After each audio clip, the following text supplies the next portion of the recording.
Suppose you want to know whether students at your school support a new parking policy.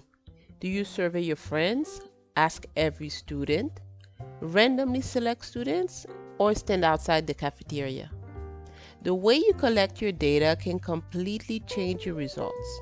Today, we'll learn the 6 most common sampling methods.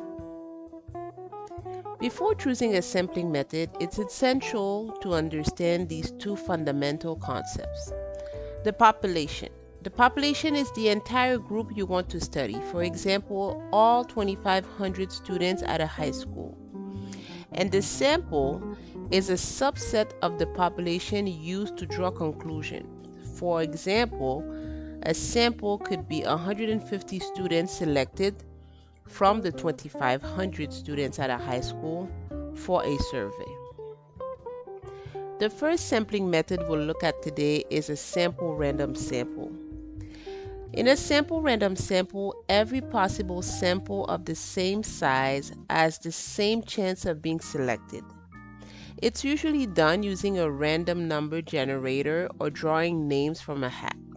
For example, a university assigns every student an ID and randomly selects 300 IDs. The next sampling method is systematic sampling. For a systematic sample, you will choose a random starting point and then select every kate individual from the list. For example, a grocery store surveys every 20th customer entering the store. The next sampling method is what we call stratified sample. In this case, you'll need to divide the population into similar groups called strata, then randomly sample from each group. You'll use this method when you want every subgroup represented. For example, at a university, you have freshmen, sophomores, juniors, and seniors. So you could randomly select students from each grade level. That will ensure that all groups are represented in the final sample, and that would be an example of stratified sampling. The next sampling method is what we call cluster sampling.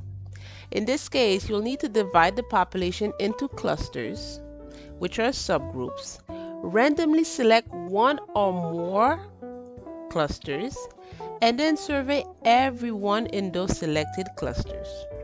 For example, a school randomly selects 5 classrooms and surveys every student in those selected classrooms.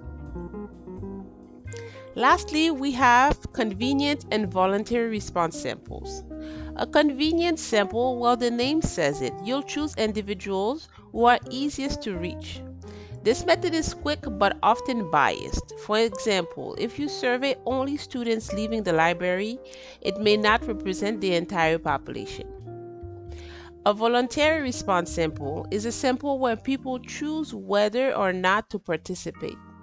It often produces strong opinions, and it most likely will be biased. For example, an online news site asks, should schools require uniforms? Only those who have an interest in the study are likely to respond. Here's your challenge for today. Pause and try to identify the sampling method used in each scenario before revealing the answers. In the first scenario, a researcher surveys every 50th household on the street. Scenario 2. A company randomly selects 3 office buildings and surveys every employee in those buildings. And in scenario 3, students complete an optional online survey about cafeteria food.